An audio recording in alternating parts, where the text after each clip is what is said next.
Comecei num jornal que chama dos Diários Associados, em Juiz de Fora. Fiquei lá, acho que uns 4 anos.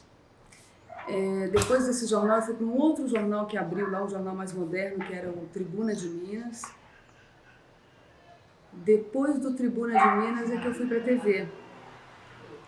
Mas eu trabalhei num jornal aqui em São Paulo como freelancer, que é a Gazeta Mercantil, no caderno de Tecnologia da Informação. A televisão eu comecei em 91, vim para São Paulo. Eu comecei em 84, 83, por aí. Acho que foi em 83 que eu comecei a fazer TV. Porque paralelamente à TV eu fui fazendo impresso. Olha, quando eu comecei na TV, o que eles exigiam de experiência, quer dizer, eu não tinha nenhuma experiência, né? E aí, o que eles exigiam? Eu acho que naquela época era uma pessoa que tinha um rostinho razoavelmente apresentável e tinha uma dicção boa e que tinha um texto também bom. Então, quer dizer, na verdade, o que exigia para trabalhar na TV naquela época era ter uma boa aparência, chegar na frente da televisão e dar seu recado de uma forma simples, rápida. Isso, para quem já trabalhava no jornal, era fácil. Só tinha que perder a timidez, né? Que eu era super tímida e aprendi a não ser tímida na frente da TV. Foi no exercício do dia a dia. Eu lembro que todos os dias a locutora, que foi minha colega de escola, né, de faculdade, ela pegava um texto que um dos repórteres já havia feito e ela treinava a minha dicção, porque eu não tinha dicção própria para a TV. Eu falava meio arrastado e muito lento, então ela fazia esse treinamento. Ela era locutora do jornal e ela fazia esse treinamento comigo todos os dias. Eu fui aprender o beabá da televisão dentro da TV Globo, do Juiz de Fora. Lá eu tive a minha escola. Mudou completamente a maneira de fazer televisão. Porque, imagina, primeiro você tinha aquela fita enorme, né, que era a fita... O Matic. Depois você passou para aquela beta, depois aquela mini. Hoje você já tem tudo digitalizado, quer dizer, a qualidade da imagem é uma coisa fantástica. Você, em termos de tecnologia, um avanço incrível. E eu acho também que a maneira de fazer telejornal hoje, eu não sei se é porque eu estou numa emissora que é mais reflexiva do que... Quer dizer, a missão da TV Cultura é de fazer um jornalismo mais reflexivo, e a gente vê um jornalismo mais reflexivo lá dentro do que em outros lugares. Então, eu como profissional, acho que eu cresci nessa parte de questionar a ética do jornalismo, qual é a função da notícia, com quem eu estou conversando, qual é o recado que eu tenho que passar. Entendeu? Isso mudou, na profissional, mudou totalmente a visão de ver o jornalismo. Antes, eu acho que não existia essa preocupação, pelo menos em mim, de tentar buscar o lado social, o lado serviço da notícia, de qual é a função, o que o meu papel como jornalista estava sendo colocado em prática na hora de desenvolver aquela notícia. Por exemplo, se eu estou fazendo uma notícia sobre Bolsa de Valores, uma notícia econômica que aparentemente não vai atingir a vida de ninguém. Não vai atingir a vida de ninguém, que eu falo assim, daquela pessoa que não tem muito dinheiro. Então, por exemplo, não vai atingir a vida da dona de casa, que está te assistindo na hora do almoço, não vai atingir a vida do homem que está trabalhando no campo? Não, ao contrário, vai atingir sim. Então eu tenho que explicar de uma maneira simples e rápida como que esse movimento de subida e descida da bolsa vai interferir no preço do produto que ele fabrica no campo, do preço do legume e da verdura que a dona de casa compra na feira. Quer dizer, essa função social do jornalismo eu aprendi e consegui entender qual é a função do jornalista agora, muito no final, aqui na TV Cultura, assim, né, agora onde eu estou.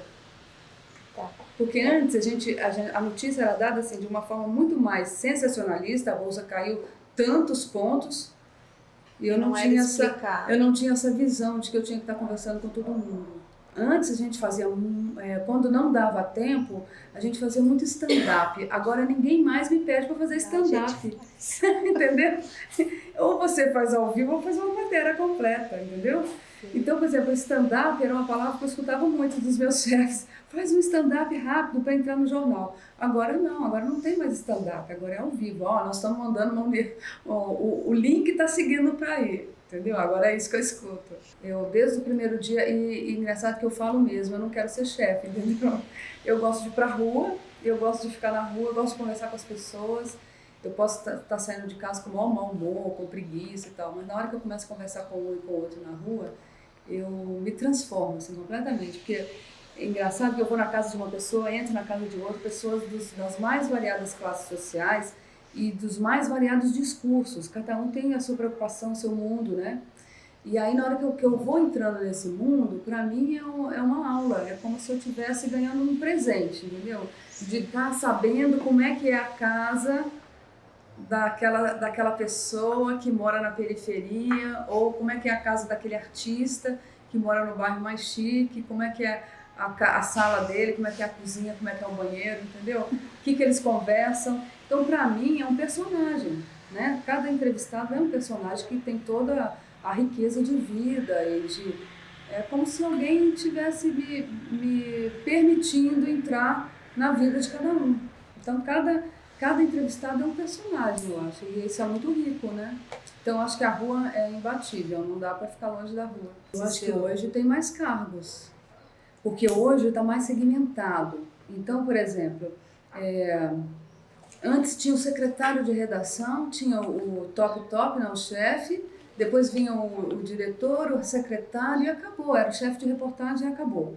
Agora não, tem abaixo do diretor, né, tem o presidente, o diretor de jornalismo, né, tem o presidente da emissora, o diretor de jornalismo, depois do diretor de jornalismo vem as pessoas que são diretoras executivas, cada um na sua área. Depois os diretores executivos têm ali o secretário de redação, e aí tem aquela pessoa que é responsável, cada núcleo desse tem um responsável. Política, economia, né? Tá muito segmentado, acho que segmentou muito mais agora do que antes. E tem muito mais cargos. Agora, até a chefia de reportagem já tem o subchefe. Tem o subchefe da manhã, o subchefe da tarde. Para quando o chefe de reportagem se ausenta, tem uma pessoa que responda por ele. Então agora a gente está cheio de chefe. Olha, eu acho que a gente ainda está muito no modelo americano. A gente começou com o modelo americano e continua no modelo americano. Eu adoraria que a gente tivesse no modelo europeu, principalmente para dar mais chance para as mulheres ficarem mais tempo no vídeo, né? Porque a gente vê que esse é um padrão americano.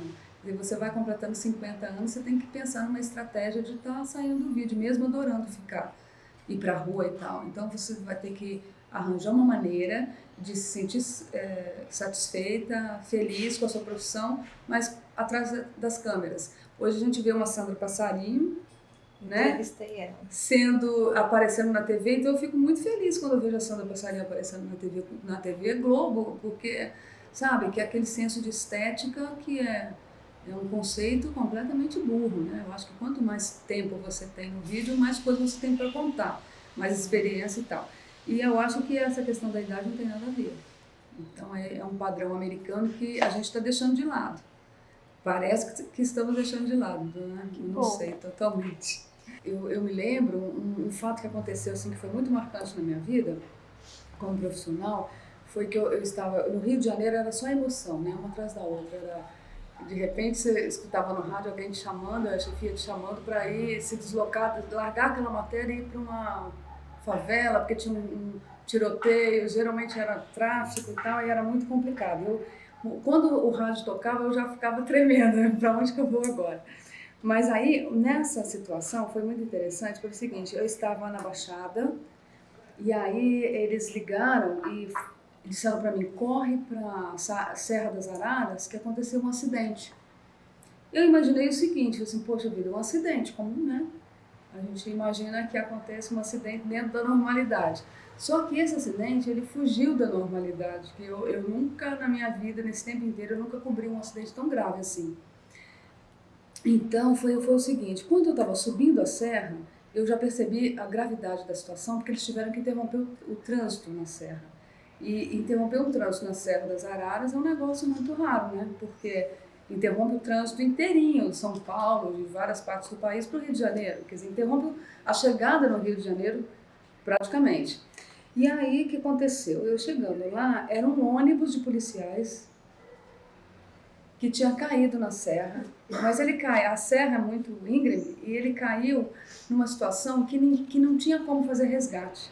O resgate era com helicóptero, tinha que ter um bombeiro descendo, amarrando cada corpo na corda do helicóptero, e o helicóptero subia e jogava o corpo numa altura assim de 3, 4 metros no estacionamento, estacionamento naquela faixa no acostamento, e jogava aquele corpo dali. Então a cena em si já era chocante, né? Porque ali os corpos chegavam totalmente tortos, braços quebrados, que eles caíram numa altura absurda daquela serra. E aí eu estava vendo tudo isso. Eu cheguei lá, eu tinha que estar apurando como é que tinha acontecido o acidente, apurando praticamente tudo. Eu fui a primeira equipe que chegou lá. A redação ligando sem parar, falando que estava subindo um carro de link, que era para me preparar para entrar ao vivo. E eu fiquei naquela situação, eu ia correndo, quando todo corpo que chegava, eu ia correndo para saber, me informar quantos havia lá embaixo, como é que estava sendo o trabalho deles de resgate, quanto tempo ia demorar, era muita informação para dar conta naquele momento. E aquilo foi me deixando muito apavorada, né? E aí começaram a chegar os amigos, colegas de trabalho desses policiais que estavam mortos. A pilha já estava aumentando, morreram, acho que o ônibus inteiro, eram 40, capacidade para 40 e tantos lugares, né? Aí eles faziam aquela pilha, a impressão que dava que eram sacos de batata que eles estavam colocando ali, então uma sensação horrível. E quando esses colegas chegaram e foram, eles começaram a mexer nos corpos assim, e começaram a identificar, um fulano de tal, um fulano de tal. Quando eu comecei a ver isso, eu estava olhando, né? E fui até lá, onde estavam os corpos, e comecei a tentar pegar cada policial daquele e tirar. Não fica assim não, porque eles entravam em desespero quando viam os amigos ali, né? Aí, não fica assim não, e tentando consolar. No final eu já estava quase chorando. Aí quando o cinegrafista viu que eu estava naquela situação, que eu estava completamente emocionada, entrando na emoção dos meus personagens, né? Ele falou para mim assim, não, você não vai ficar aí. Ele me puxou, ele parou de fazer o trabalho dele, me puxou, me tirou, me pegou no carro de reportagem, me levou para um lugar bem longe. Eu achei incrível. Esse cinegrafista, eu não me esqueço dele, é o Nelsinho. Eu adoro até hoje. Então ele me pegou, me levou para um lugar bem longe e falou assim, fica quietinha aí agora escrevendo o seu texto, acabou, você não vai ver mais nenhuma cena, deixa que eu faço as imagens e você vai fazer a sua reportagem, senão você não vai conseguir escrever uma linha. E ele era muito mais experiente que eu, e ali ele me deu o recado de que você vai com a emoção até certo ponto, depois você tem que colocar uma porta, fechar e fazer seu trabalho de repórter, porque senão você não consegue. Até hoje, quando eu falo nisso, eu fico emocionada. Bom, essa foi no Rio de Janeiro também, né? Eu me lembro que a gente subia com a polícia o morro, e eles sempre iam estourar algum paiol, né? Armação, aqueles armamentos todos lá. E eles iam até quando eles chegavam lá no alto do morro, e a gente morria de medo de depois de descer. Eu lembro que a gente subia, a imprensa subia com a polícia, era um batalhão de policiais aqui na frente, a imprensa no meio, tipo sanduíche mesmo, né? E mais policiais atrás, quer dizer, a imprensa ficava ali protegida pelos policiais, protegida até certo ponto, que se saísse um tiroteio, eu acho que ninguém ia se proteger, né? Aí a gente tinha um tempinho muito limitado para fazer a reportagem, porque a gente subia com eles o morro, e quando eles encontravam o paiol, eles faziam aquela incursão nas casas ao redor para ver se encontravam mais alguma coisa, e se não havia nenhuma intercorrência, eles voltavam. Aí, numa dessas, eu lembro que os policiais falaram, vamos descer, né? E a gente não pode, a gente tem que descer com eles, que é um perigo você ficar no morro depois que os policiais já desceram. Aí eu subi num telhado de uma casa, numa laje, para poder fazer minha passagem, entendeu? E o cinegrafista aqui, né? E eu aqui de frente para a câmera e falando. Só que eu errava, eu estava nervosa, eu errava sem parar. E quando eu olhava para trás, a fileira de repórteres e policiais já estavam ficando cada vez mais longe.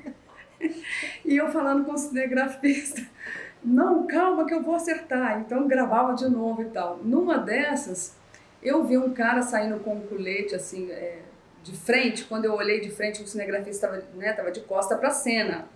Eu vi um cara com uma arma na mão, só que ele estava sem o colete. Quer dizer, quando você está com o colete, é a identificação de que é policial. Sem o colete, não é policial. Para mim, era bandido. Eu soltei, eu larguei o microfone, pulei da laje de uma altura, acho que de 1 metro e pouco, não sei, né? E saí correndo. E o cinegrafista, o que foi? Aí eu falei assim, o quê? Quando eu vi aquela cena, o cara com uma arma na mão, vindo na nossa direção, eu falei assim, é um bandido que vai me pegar, né? E eu larguei o cinegrafista sozinho. Depois ele ficou bravo comigo, falou assim, tá vendo? Dá pra confiar em repórter? O repórter se ficou, foi embora e deixou o cinegrafista ali numa situação delicada, porque ele estava de costa pra cena, eu não estava vendo. Mas enfim, era um policial que tinha tirado o colete. Então foi bom, mas eu imaginei que era o bandido que estava vindo para atirar, entendeu? E eu saí correndo da cena. Foi engraçado. O que aconteceu é o seguinte, eu estava apresentando um jornal lá na TV Globo em Juiz de Fora, e aí eu estava lá, um pouquinho antes de ir para o jornal, estava o programa da Xuxa. E o programa da Xuxa acontecendo, e eu ali na bancada, fazendo os últimos retoques, passando batom, colocando a maquiagem, né, passando pó e tal. Aí uma das pessoas lá dentro do switch, eu não sei, apertou a tecla errada, saiu a Xuxa, entrou eu na bancada fazendo maquiagem. Passando batom. Então muita gente me viu e falou assim, eu vi você passando batom na bancada. Então eu queria matar o cara que errou, né? Apertou o botão errado. E ele nem falou, na hora você nem ficou sabendo? Não fiquei sabendo, só me contaram depois que gente que, né, minhas amigas e tal, eu vi você ontem passando batom na bancada. Então essa é a falha técnica.